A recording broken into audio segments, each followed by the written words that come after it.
Better person, better teacher. All right. Quick recap of yesterday. Mr. Nelson, can you please share with me what you wrote about, what topic you wrote about? Well, I had male gender roles. So gender roles, male. Mr. Hayes. I did love. Love. Mr. Marriage. All right. Lower class. What? I did lower class. Lower class. All right. Education. Education. Love. What'd you have, Headley? Education and friendship. All right. So to recap, yesterday we talked about how Wilde had something to say about each of these topics. He wasn't just making fun of them. He was exposing something about them. You then had to come up with your own critique that you would like to make about these subjects as they relate to society today.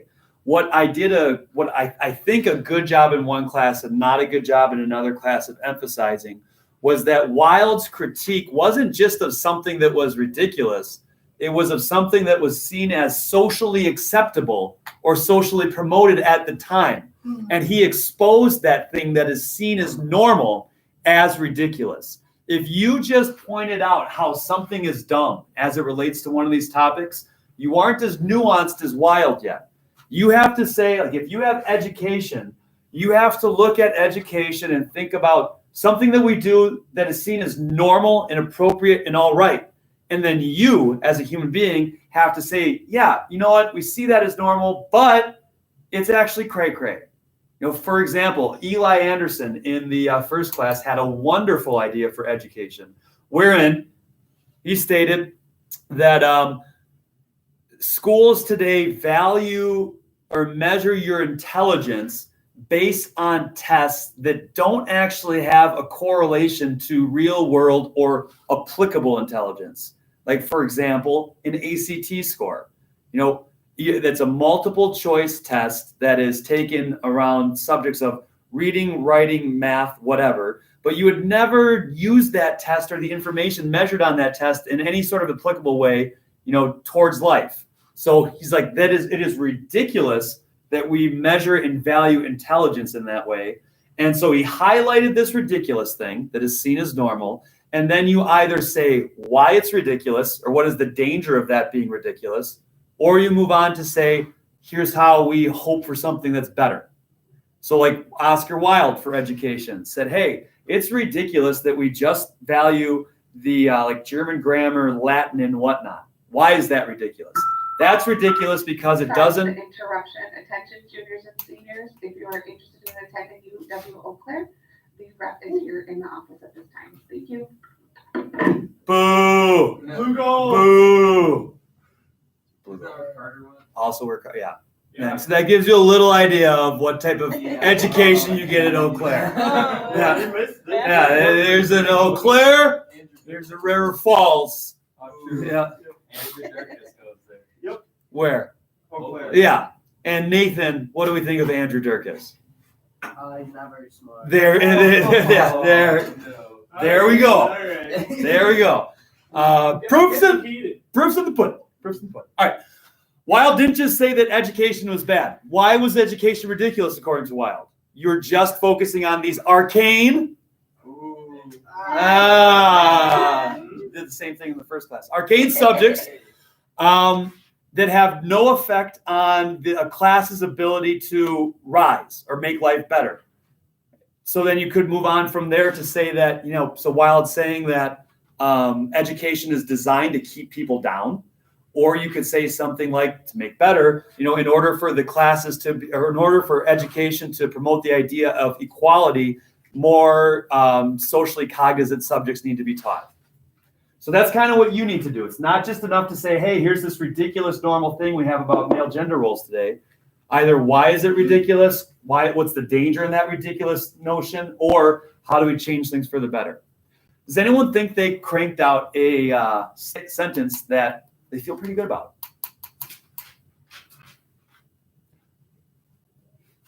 I'm seeing all the hands up. For the video, I said that. I know. Oh, everyone's willing to volunteer. Let me call on one of the volunteers. Mr. Young. Okay, today love is looked at as a status one wants to achieve, and in most cases happens many times in one's life. Whereas in the past, love was founded around how one feels and lasted a lifetime. Okay. I love part of that. And then the second half of that, How about how it should be? well, think about this. What's the deal with love and the importance of being earnest? Is it about how one feels, or is it about a status thing? Status. Okay. Too connected. Well, it's true today too. Well, I know, but you phrased it as in the past we had this more idyllic perception of love. Okay. But how in the, how it should be. is- read the first half again. Okay. Today, love is looked at as a status one wants to achieve. Great. Stop right there. Today, love is looked at as a status one wants to achieve. You're off to a wonderful start. And how do you see people as wanting to achieve the status of love? I need to be married by the time I'm 30. Okay. To start a family. What else? Think about social media. So they can post pictures of them. Post pictures on the Instagram or whatever. You know, they present their idyllic version of their relationship. There's Yep. literally a relationship status. That's what I was trying to get at. Yeah.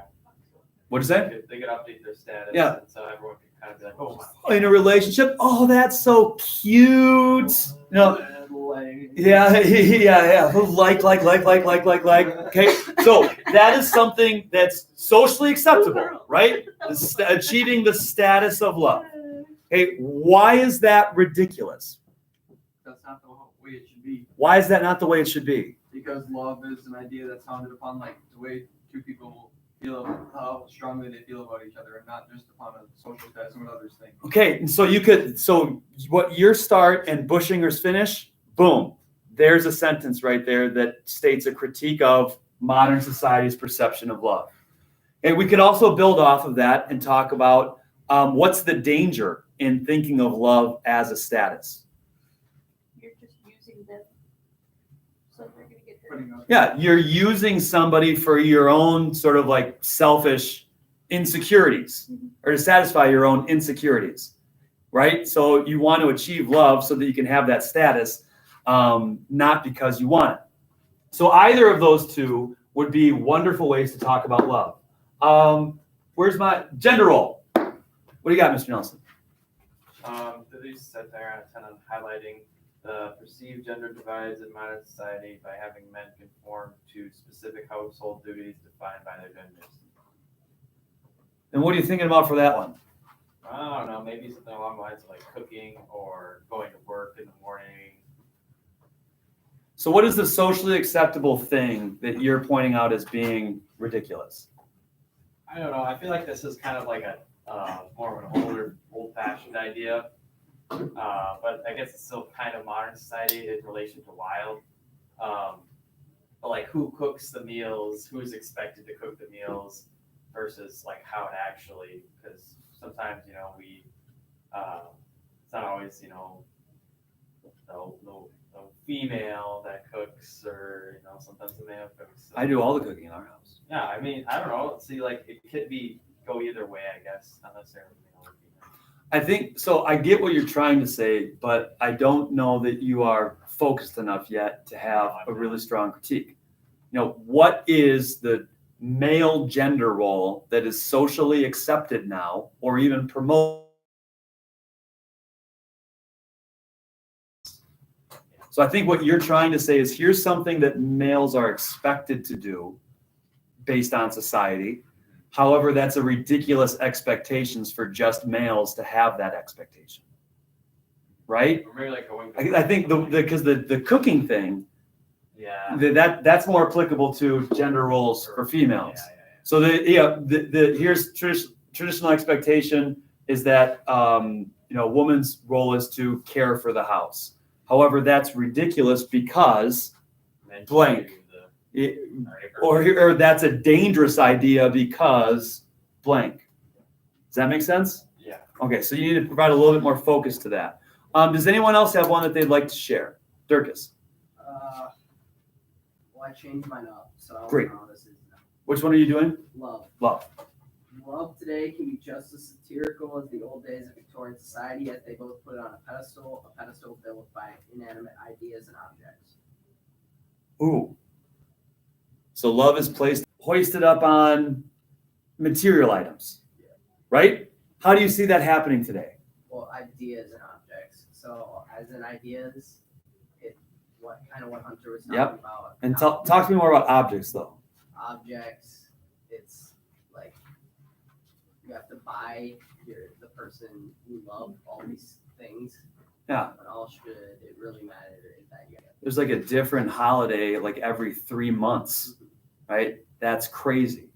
Lindenbergs buy each other books and then don't read them.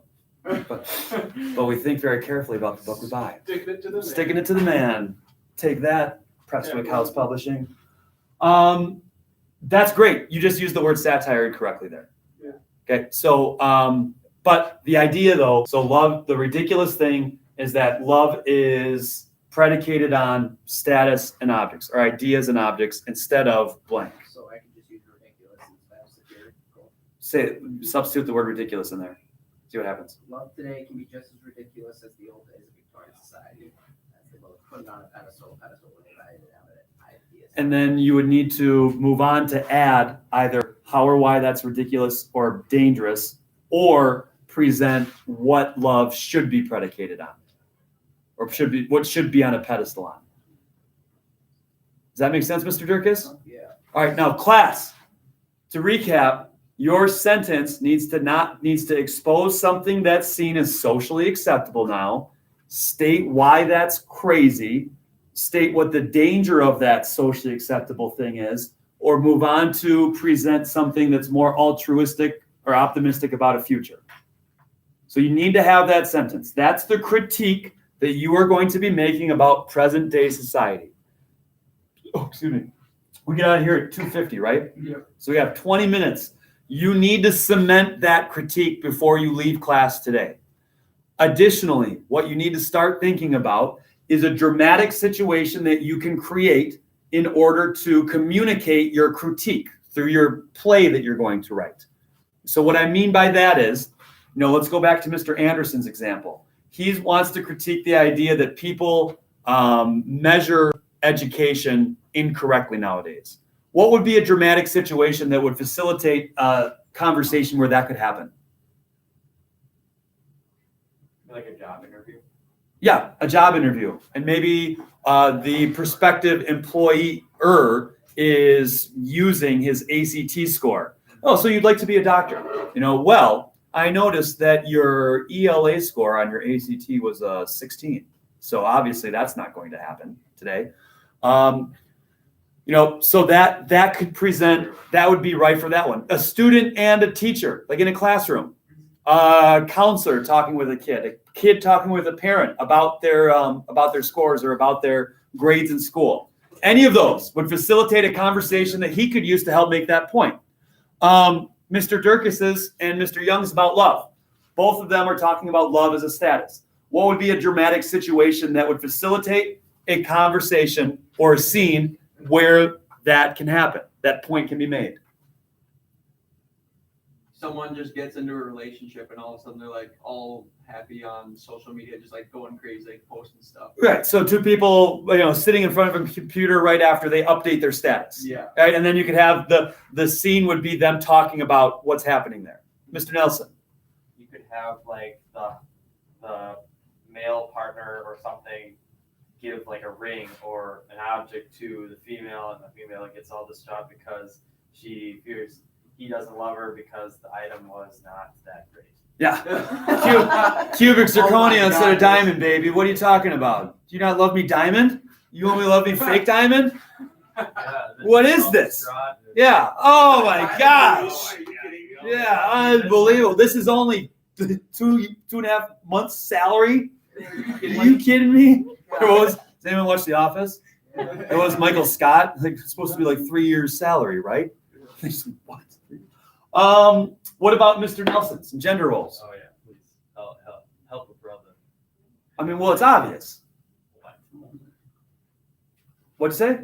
Yeah, well, I mean, you were talking about home life. You know, so, I don't know, like, what about it? Like, working?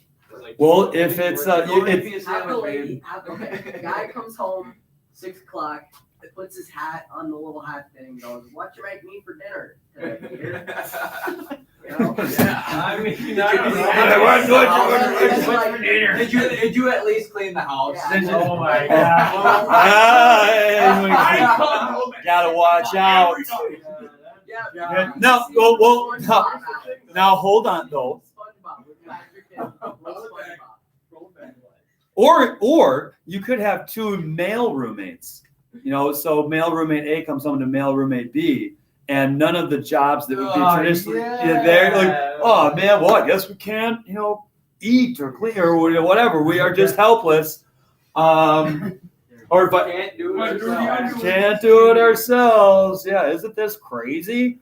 So you need to come to class tomorrow with your critique that you want to make cemented. You need to have your dramatic situation. So what's going to be happening? Who's talking to each other? That needs to be figured out as well. You want to think about your character names. Now, Wild, these people are exaggerations of what they're trying to represent. You know, there was not necessarily a real Algernon. He just took people like Algernon and turned it up to 11 to make them parodies of themselves. You know, that even the name Algernon Moncrief, that's a ridiculous name, right? And who is named Algernon, who also simultaneously has the last name Moncrief, meant to represent this, you know, hoity-toity playboy type person. Jack Worthing, that is a boring name, and that represents Jack as a boring person. Lady Bracknell, you think about the name Bracknell, just saying it, you have to like spit it out of your mouth. Bracknell. Okay. So when you're thinking about your names, you know, you want to make sure that the names you're choosing for your characters help represent or help sort of amp up who they are. Mr. Bramer is doing ageism, right? So his dramatic situation is a young person and an old person having a conversation about a cell phone, you know, to prove the point that they don't listen to each other. What would be a great old person name for Mr. Bramer to use? Ronald. Great. Gladys. Yep. Yeah. All of those names are great because they are like embodiments of old. What would be a great young person name? Johnny. Chad. Yeah. Chad. What did you say? North. No. Yeah. North. Apple. Blue Ivy. You know. You want to pick like the name that does a great job of being an exaggeration of what you're trying to say. You know, Nelson, if you have two dudes and you're trying to play up the idea of male gender role stereotypes, what would be great dude bro names? Chad and Brad, yeah. You know, Butch. Roy. Yeah, Roy. Pretty classic. Right. What would be great, you know, names for people in love, but not really in love? People. Antonio. What'd you say? Antonio. Okay, yeah, that's a romantic name. Why? Okay. I think our cultural stereotypes are leaking out now. Yeah. All right. But you have people too in that who are obsessed with social media. So what are great names for people who have like a social media obsession? Rebecca. Yeah. Rebecca, are you Brittany? Yep. Brittany. Oh my God. Karen. Alicia.